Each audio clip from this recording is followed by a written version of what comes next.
বীৰ লাচিত সেনাৰ সেনাপতি শৃংখলতলীয়া ডাঙৰীয়াই যি ধুবুৰীবাসীক লৈ আজি যি মানে এটা পডকাষ্টত দেখিলোঁ যি অপমানমূলক বক্তব্য দিছিলে, এইটোক আমি ধিক্কাৰ জনাইছোঁ, গৰিহণা দিছোঁ আৰু আমি সকীয়াই দিছোঁ শৃংখলতলীয়া ডাঙৰীয়াক যে ধুবুৰীৰ বিষয়ে অধ্যয়ন কৰক, ইতিহাসৰ বিষয়ে অধ্যয়ন কৰক, অধ্যয়ন কৰি ধুবুৰীৰ বিষয়ে মাত মাতক, কথা কওক। ধুবুৰীখন বাংলাদেশী কোনে ক'ত চাৰ্জ পালে আপুনি ধুবুৰীখনক বাংলাদেশী সজালে? আমি ধিক্কাৰ জনাইছোঁ আৰু সকীয়াই দিছোঁ এই বক্তব্যটো অতি সোনকালে উঠাই ল'ব লাগে আৰু ধুবুৰীবাসীৰ জৰিয়তে ধুবুৰীবাসীৰ সন্মুখত তেওঁ ক্ষমা খুজিব লাগে। কাৰণ ক্ষমা যদি নোখোজে তেওঁ ধুবুৰী অহা বন্ধ হৈ যাব। বা আমি সকীয়াই দিছোঁ ধুবুৰী জিলা ছাত্ৰ মুক্তি সংগ্ৰাম সমিতিয়ে। আৰু আমি ক'বলৈ গৈছোঁ যে এজন এই নেতা হৈ, এটা সংগঠনৰ নেতা হৈ, বীৰ লাচিত সেনাৰ নেতা হৈ এনেকুৱা মন্তব্য দিবলৈ নাপায়। তেওঁ অধ্যয়ন কৰা উচিত। তেওঁ ভণ্ডামি কৰি থাকক, আমাৰ বাধা নাই। তেওঁ উজনি অসমত ভণ্ডামি কৰে, চান্দা তলে কি কৰে কৰি থাকক, আমাৰ বাধা নাই। কিন্তু ধুবুৰীবাসীক লৈ যি মন্তব্য দিছিলে এইটো আমি ধিক্কাৰ গৰিহণা দিছোঁ।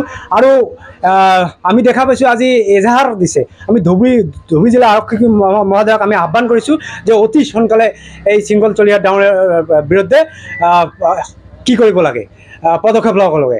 কাৰণ এই নেতা ভণ্ড নেতাজনে এই অপমানমূলক মানে মন্তব্য দি থাকে। আমি দেখা পাইছোঁ, কেইদিনৰ পৰা আমি দেখা পাইছোঁ। তাৰমানে এইটোৱে বুজায় যে 26 আহিছে, এই কোন বা ৰাজনৈতিক নেতাৰ পালাত পৰি তেওঁ এনেকুৱা মন্তব্য দি আছে। আমি ধিক্কাৰ জনাইছোঁ। আৰু আমি দেখা পাইছোঁ যে আমাৰ ইয়াত যে কোচ ৰাজবংশী আছে, বড়ো ভাষা আমাৰ মানুহ আছে, দেশী জনগোষ্ঠীৰ লোক আছে, বহুত খিলঞ্জীয়া লোক ইয়াত বসবাস কৰি আছে। তেওঁ ক'ত চাৰ্জ পালে যে ধুবুৰীখন ডাইৰেক্ট বাংলাদেশী বুলি ক'বলৈ? এইটো ক্ষেত্ৰত তেওঁ বক্তব্যটো উঠাই ল'ব লাগে আৰু অধ্যয়ন কৰি তেওঁ কথা বতৰা ক'ব লাগে।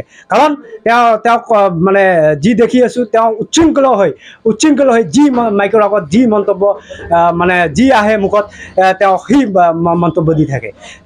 তেওঁ অসমৰ মানে নিজে ইতিহাস লিখিছিল নেকি? নিজে একজন কি নেকি? তেওঁ অধ্যয়ন কৰা উচিত। আৰু সকীয়াই দিছোঁ তেওঁ ভণ্ডামি যাতে ধুবুৰী জিলাক লৈ যাতে ভণ্ডামি নকৰে। আৰু এনেকুৱা যদি ভণ্ডামি কৰি থাকে, আমি ইয়াত যিমান খিলঞ্জীয়া দল সংগঠন আছে সকলোৱে একগোট হৈ আমি মাত মাতিবলৈ বাধ্য হ'ম আৰু ভয়ংকৰ আন্দোলন গঢ়ি তুলিবলৈ বাধ্য হ'ম। এই কথা আমি সকীয়াই দিছোঁ।